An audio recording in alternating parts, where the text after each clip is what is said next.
অইলত গা কৰি উঠিছে অসম বিৰোধী চক্ৰ চক্ৰটোৰ নেতৃত্বত CMD ডক্টৰ ৰঞ্জিত ৰথ অইলক লুটি পুতি খাইছে অনা অসমীয়া চক্ৰটোৱে দুলীয়াজনৰ ক্ষেত্ৰীয় কাৰ্যালয়ক ক্ষমতাশূন্য কৰাৰ ষড়যন্ত্ৰ 3 দিন পূৰ্বে অইলৰ শীৰ্ষ মহলৰ এটা অংশৰ এনে চক্ৰান্তৰ কথা NB নিউজত সম্প্ৰচাৰ হৈছিল অইল ইণ্ডিয়াৰ যেটো ক্ষেত্ৰীয় মুখ্য কাৰ্যালয় মোৰ সন্মুখতে আছে দেখব আমাৰ ভিডিঅ' জাৰ্নালিষ্ট এটো যেটো ক্ষেত্ৰীয় মুখ্য কাৰ্যালয় অৰ্থাৎ ইয়াৰ পৰা অইল ইণ্ডিয়াৰ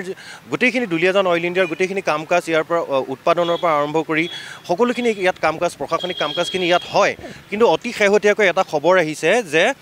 এই যেটো অইল ইণ্ডিয়াৰ ক্ষেত্ৰীয় মুখ্য কাৰ্যালয় ইয়াক ক্ৰমান্বয়ে পাৱাৰলেছ অৰ্থাৎ ক্ষমতাহীন কৰি অনা হ'ব আৰু সমগ্ৰ কামকাজ দিল্লীলৈ হস্তান্তৰ কৰা হ'ব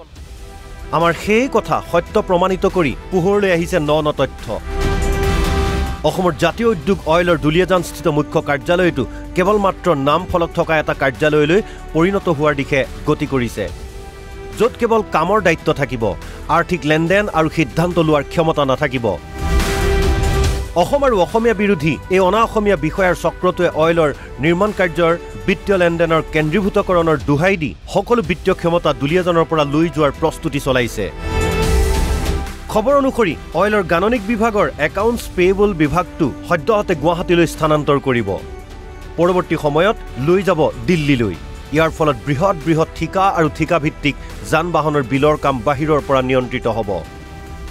তাৰোপৰি কন্ট্ৰেক্ট এণ্ড পাছেজেছ আৰু মানৱ সম্পদ বিভাগ দুটাও লৈ যোৱাৰ পৰিকল্পনা কৰিছে ইয়াৰ আঁৰত আছে অসমীয়া বিৰোধী বুলি দুৰ্নাম থকা অইলৰ CMD ডক্টৰ ৰঞ্জিত ৰথ অভিযোগ ডিব্ৰুগড় জিলা টাই আহোম ছাত্ৰ সন্থাৰ সাধাৰণ সম্পাদক ৰূপম গগৈ ইয়াৰ পৰা যিটা মূল আসলে ক্ষমতা আছে এই ক্ষমতাখিনি কৰ্তন কৰি এটা ক্ষমতাশূন্য একেবাৰে পাৱাৰলেছ এটা প্ৰতিষ্ঠানলৈ পৰ্যবেক্ষণ কৰিবৰ কাৰণে ইতিমধ্যে কুচকাৱাজ আৰম্ভ হৈছে আমি সৰু টাই আহোম ছাত্ৰ সন্থা ডিব্ৰুগড় জিলা সমিতিৰ স্থিতি একেবাৰে স্পষ্ট কৰি দিছোঁ অসমৰ তৈল সম্পদ খাৰুৱা তেল অসমৰ গেছৰ দ্বাৰা এই অইল ইণ্ডিয়া লিমিটেড পৰিচালিত হৈছে গতিকে ইয়াত অসমীয়া মানুহৰ আৱেগ অনুভূতি স্বাভিমান জড়িত হৈ আছে অসমৰ জাতীয় অৰ্থনীতিত এই উদ্যোগটোৰ ভূমিকা যথেষ্টখিনি আছে এই উদ্যোগটো কোনো কাৰণতেই এনেকুৱা ধৰণৰ ক্ষমতাহীন কৰি অইল ইণ্ডিয়াক ধ্বংসৰ মুখত ঠেলি দিবৰ কাৰণে অইল ইণ্ডিয়া লিমিটেডৰ অধ্যক্ষ আৰু পৰিচালন সঞ্চালকগৰাকীক আমি সকীয়াই দিছোঁ আৰু নহ'লে অন্যথা কিন্তু আমি টাই আহোম ছাত্ৰ সন্থাই কঠোৰ কাৰ্যসূচী ল'বৰ কাৰণে কিন্তু বাধ্য হ'ম ইফালে অইলৰ প্ৰকল্প নিৰ্মাণত ঠিকাদাৰী প্ৰতিষ্ঠানে কৰা হেমাহি আৰু শ কোটি টকাৰ বিত্তীয় খেলিমেলিক লৈ প্ৰতিক্ৰিয়া অব্যাহত আছে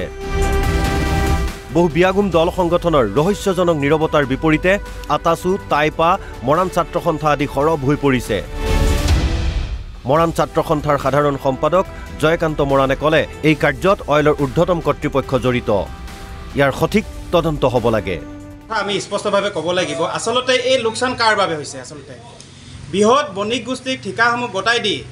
যিসমূহ বণিক গোষ্ঠীক ঠিকাসমূহ গতাই দিছে অইল ইণ্ডিয়াই সেই বণিক গোষ্ঠী আচলতে কাম কেনেদৰে কৰিছে আচলতে অইল ইণ্ডিয়াই এইখিনি আচলতে তদন্ত কৰিবলৈ আহ্বান জনাইছোঁ আচলতে ইয়াত অইল ইণ্ডিয়াৰ ঊৰ্ধ্বতম কৰ্তৃপক্ষ জড়িত হৈ আছে নেকি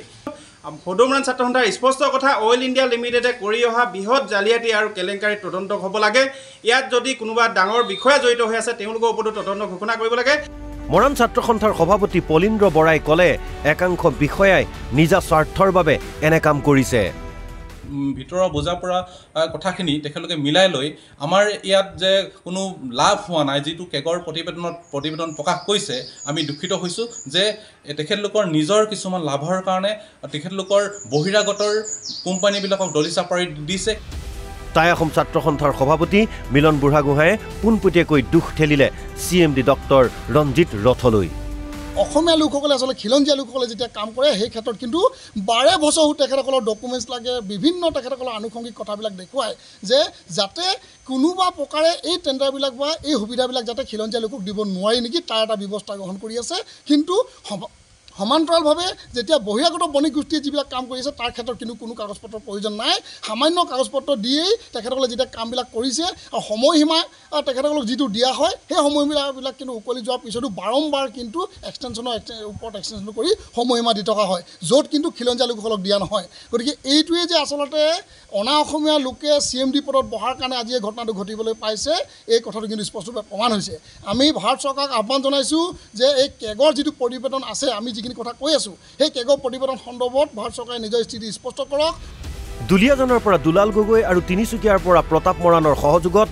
Rajiv Gogoi report NB news